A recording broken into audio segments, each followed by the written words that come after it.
Halo semuanya, kembali lagi di Scary Stories. Seorang ibu meminta bantuan kepada penonton untuk mendoakan putrinya yang terkena kutukan dari kesalahan ibunya. 6 tahun lalu, si ibu dan kedua rekannya memasuki terowongan terlarang yang membuat mereka terkena kutukan yang sangat mengerikan.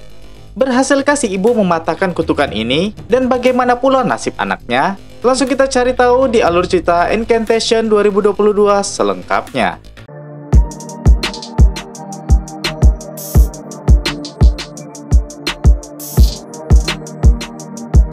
Apakah kamu percaya pada berkah? Misalnya, membuat permohonan pada ulang tahun, mendoakan orang saat bepergian, dan lain-lain. Mungkin itu hanya kepercayaan kita kalau niat bisa membawa hasil yang baik. Tapi percayakah kamu kalau niat yang benar-benar bisa mengubah hasil? Contohnya kincir ini. Bisa terlihat berputar ke kanan tapi bisa juga ke kiri. Begitu juga kereta api ini bisa ke depan dan ke belakang. Niat kita diam-diam membentuk dunia ini. Begitulah cara kerja berkah menurut wanita yang sedang merekam ini di tahun 2020. Namanya Lee Ronan. 6 tahun lalu dia melanggar hal tabu yang mengerikan dengan divideokan. Dan itu menjadi kutukan kepadanya dan orang sekitarnya. Saat itu, dia memutar video dirinya bersama kedua orang tuanya di mobil yang telah melihat video terlarangnya. Dan kutukan pun terjadi ke mereka. Ibunya tewas, Ronan luka-luka, dan ayahnya keluar dari mobil. Ronan juga memutar video saat dia mengantar rekaman terkutuk kepada polisi. Dia memberitahu apa yang terjadi. Si polisi yang melihat video pun terkena kutukan dan tewas. Nah, tujuan Ronan membuat video ini agar para penonton bisa membantu kemalangan yang terjadi kepada putrinya. Dia meminta agar para penonton menghafal simbol ini untuk berjaga-jaga. Dia memperlihatkan cara berdoanya dan pengucapan mantranya, yaitu Ho Ho Xiu Yi Si Se Wu Ma. Ronan pun memutar video-videonya untuk para penonton. Ini video sebelum Ronan menjemput anaknya di tahun 2020 ini. Ronan sedang di kantor panti asuhan untuk melihat anaknya. Ibu panti datang dan bilang Ronan sudah bisa membawa pulang Dodo anaknya minggu depan. Ronan bilang dia sengaja merekam sebagai momen untuk kenang-kenangan Dodo. Menurut ibu panti, Ronan harus lulus evaluasi agar pengadilan memberi hak asuh Ronan kembali. Ronan menjamin kalau dia akan bersikap kooperatif. Ibu panti pun mengajak Ronan untuk melihat Dodo putrinya. Ronan merekam dari luar jendela. Ibu panti mengambil kamera dan mengizinkan Ronan masuk. Dodo sedang bersama Ming, si pemilik panti. Terlihat Dodo hanya diam memandang ibunya. Dia tak mau bicara. Ronan ingin merekam Ming yang mengelola panti ini. Ming bilang dia mengelola panti ini karena ingin tahu rasanya jadi seorang ayah. Ming pun mengajak Ronan ke kamar Dodo. Ming bilang kalau dia akan membelikan Dodo boneka baru di rumah nanti. Hanya Dodo yang memanggil Ming sebagai ayah di panti ini. Video berikutnya adalah video 6 tahun yang lalu, yang direkam seorang psikiater bernama Wu di rumah sakit jiwa. Dokter Wu tanya tentang terowongan terlarang, yang menurut Ronan membawa petaka ke orang sekitarnya. Ronan mengiyakan hal itu. Dia juga yakin bayi yang dikandungnya juga akan meninggal. Namun dokter penasaran, kenapa tidak terjadi apa-apa terhadap Ronan? Kenapa Ronan tak boleh menyebut namanya? Dan kenapa setiap orang yang menonton rekaman terkutuknya di terowongan akan mati? Ronan bilang, yang dia tahu jika seseorang semakin memahami dewa ini, maka akan semakin besar peluang kemalangan yang akan terjadi. Video selanjutnya adalah video saat Ronan akan membawa Dodo pulang. Mereka berfoto sama para ibu panti. Dan setelah itu Ronan pun membawa Dodo. Setelah di rumah, Ronan tetap merekam aktivitas mereka. Ronan meminta Dodo merekam kamar barunya. Dodo tanya, kenapa ibunya harus merekam? Ronan bilang, karena dulu dia sakit, jadi tak bisa merawat Dodo. Jadi karena sekarang sudah bisa, dia pun merekam momen mereka. Saat mengajarkan Dodo menulis dan membaca, terjadi sesuatu. Ronan pergi untuk mengecek. Sedangkan Dodo yang di kamar, melirik ke atas seperti melihat sesuatu. Ronan yang ke ruang tengah, melihat jendelanya pecah dan hanya terlihat kecoa yang terluka. Jelas ini tidak masuk akal. Setelah Dodo tidur, Ronan merekam dirinya yang senang Dodo kembali. Dia membawa kameranya dan melihat kulkas yang terbuka. Terlihat ada sebotol susu yang tumpah. Lalu ada yang menyalakan dan mematikan lampu secara berulang.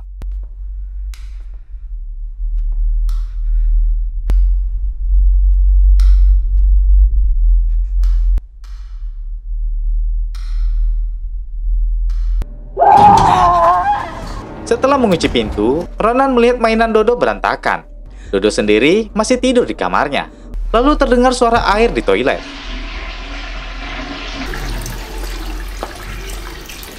Tiba-tiba Dodo tidak ada di kasurnya. Dodo! Dodo! Ronan mencarinya keluar kamar. Dia ternyata berada di ruangan yang terlihat kotor. Dia seperti tak sadar dan bergumam sendiri menuju ke kamarnya lagi.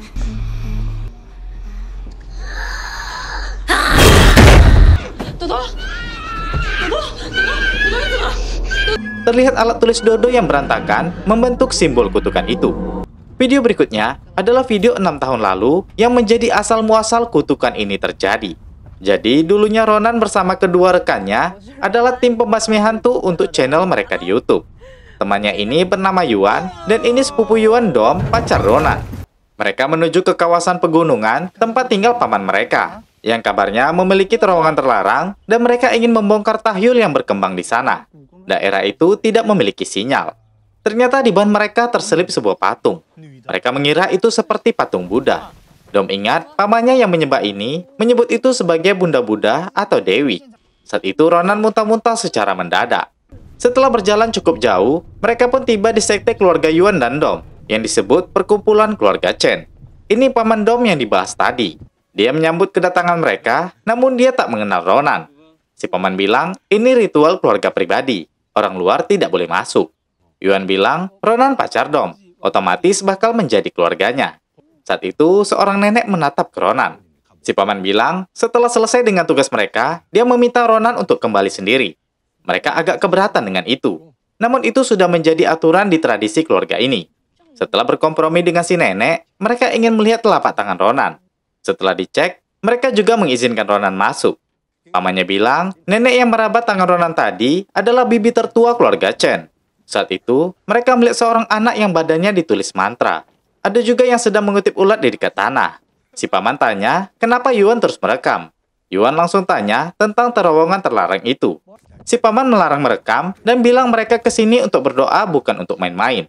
Kembali ke rekaman saat setelah Ronan membawa Dodo pulang. Ini di tempat kerjanya. Saat temannya merekam, terlihat banyak ulat di kursi Ronan bekerja. Itu berasal dari tas Ronan. Saat itu kepala sekolah Dodo menelpon. Dikabarkan seorang murid digigit Dodo. Kepala sekolah merekamnya. Ronan buru-buru pergi untuk melihat anaknya. Setelah sampai, Ming sudah di sana menenangkan keadaan Dodo. Ronan meminta maaf ke orang tua murid itu. Saat pulang, Dodo bilang dia kesal karena dikatain gila sama murid tadi. Malamnya, Ibu Panti menelpon dan bilang Dodo belum pernah seperti itu sebelumnya. Di sini terlihat kalau Dodo juga sebenarnya sudah menggigit Ronan.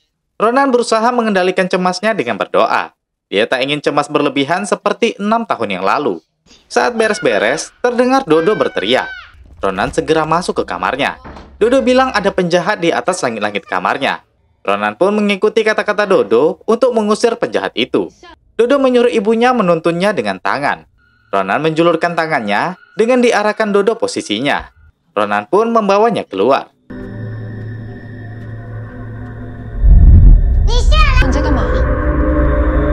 Terlihat bayangan yang kembali masuk.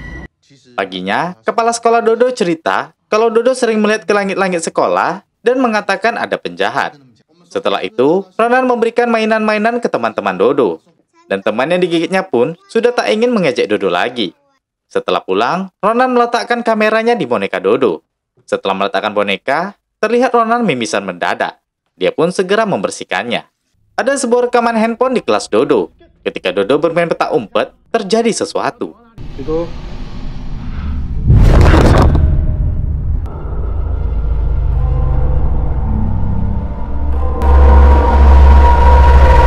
Kembali ke rumah. Malam itu, Dodo bermain dengan bonekanya. Namun boneka pada ditutup dengan kain. Karena menurutnya, para boneka tak mau melihat penjahat. Ronan bilang, dulu dia juga melihat penjahat. Jadi dia membuat anaknya tenang dengan memainkan boneka, dengan cerita kalau Dodo tak boleh memikirkan monster terus. Dan harus digantikan dengan memikirkan kesukaannya. Dodo bilang dia suka nanas dan bonekanya.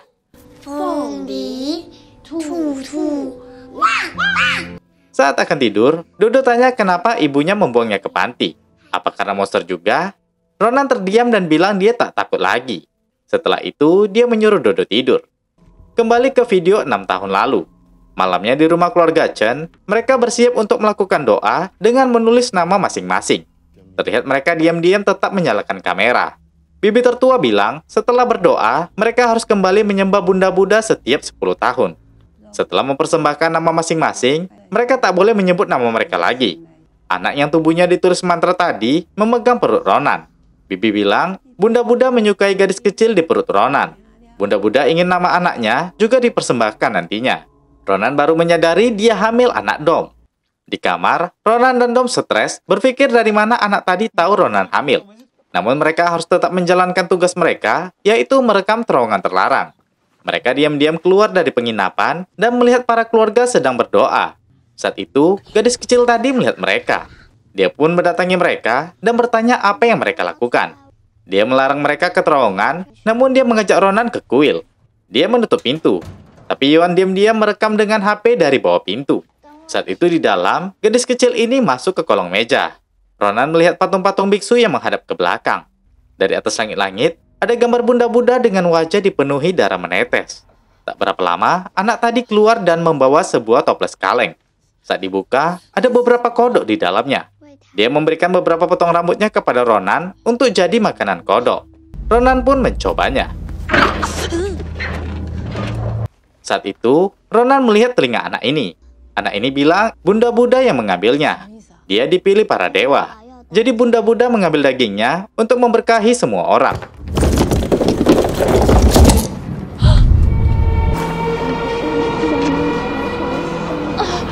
Saat itu Paman Dom datang, marah-marah karena mereka masuk ke situ. Kembali ke video 2020 saat Dodo ulang tahun. Ibunya merayakan ultahnya berdua saja. Tampak mereka sudah semakin akrab. Saat pulang, ibunya ingin bicara dengan agen perumahan. Dia meminta Dodo untuk memegang kameranya.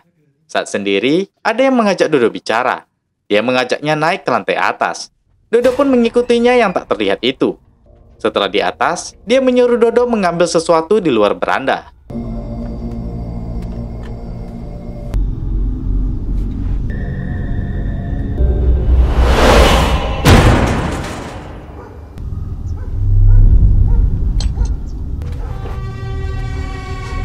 Dodo ternyata disuruh mengambil pisau. Dia memasuki kamar dewa dan terdengar dia mengucapkan mantra.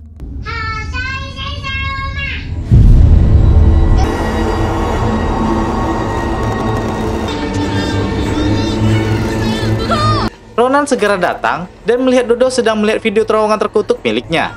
Ronan sangat ketakutan dan segera membawanya pergi. Kata dokter, Dodo mengalami lumpuh. Ming yang datang bilang, Dodo tak pernah begini sebelumnya. Ming memberikan jimat dari ibu panti untuk Dodo yang ada nama Dodo di dalamnya. Ronan membuang itu dan bilang dia tak butuh itu. Saat itu, ada rekaman video dari tim PAUD yang merekam ibu panti. Terlihat ibu panti mengambil contoh barang pembuatan botol kaca. Kembali ke video 6 tahun lalu. Ronan dan rekannya disuruh pulang besok karena kesalahan mereka yang masuk kuil terlarang. Mereka pun dikunci dari luar. Mereka pun menggunakan alat untuk membuka pintu kembali. Setelah keluar, Ronan bilang dia cemas ke gadis muda tadi. Mereka menuju ke terowongan terlarang. Lagi-lagi, Ronan muntah-muntah di sini. Dom tahu ini karena Ronan yang hamil. Dia meminta memberi nama anaknya Chen Dodo. Saat mereka lanjut berjalan, terdengar ada pawai yang dilakukan keluarga Chen. Mereka mengarak patung biksu. Kembali ke video 2020. Ketika Dodo dibawa ke rumah sakit karena lumpuh setelah melihat video terowongan, dia terlihat tak bisa berjalan normal lagi. Pihak panti juga memberi kabar kalau hak asuh Ronan dicabut oleh pengadilan. Ronan sangat sedih dengan hal ini. Dia bercerita ke psikiaternya dulu, apakah hantu atau dewa ada? Psikiaternya bilang kitalah yang memutuskan itu ada atau tidak. Diam-diam Ronan membawa lari Dodo dari panti. Setelah memasukkan Dodo ke mobil dan menutupnya, Ronan pergi sebentar. Para ibu panti mencari Dodo. Ming melihat mobil mereka. Dia mengintip dan melihat Dodo. Dodo mengizinkan Ming masuk. Dodo bilang ibunya ke atas. Namun Dodo nggak tahu ibunya ingin membawa dia kemana. Ming mengajaknya kembali bersama. Dodo mau, tapi dia memikirkan ibunya juga. Saat itu Ronan datang. Tim panti pun melihat. Ming membantu membawa mereka pergi. Kembali ke 2014 atau 6 tahun yang lalu. Mereka sudah tiba di depan terowongan. Tapi mereka melihat gadis kecil tadi ada di situ dengan tulisan mantra di seluruh tubuhnya. Terowongan itu ditutup. Gadis kecil tadi tidak sadarkan diri. Ada seekor kambing di situ. Yuan mengajak mereka masuk ke terowongan. Ronan bilang mereka harus membawa gadis kecil ini ke dokter. Tapi Yuan tetap nekat masuk. Setelah memecahkannya, mereka mendengar suara seperti bayi dari dalam. Ronan takut jika ada anak-anak lain di dalam. Dia ingin masuk untuk menolong. Dom melarangnya karena Ronan sedang tidak sehat. Dia yang akan masuk bersama Yuan. Mereka pun segera masuk. Nah, kira-kira apa yang terjadi setelah mereka masuk ke terowongan terlarang itu?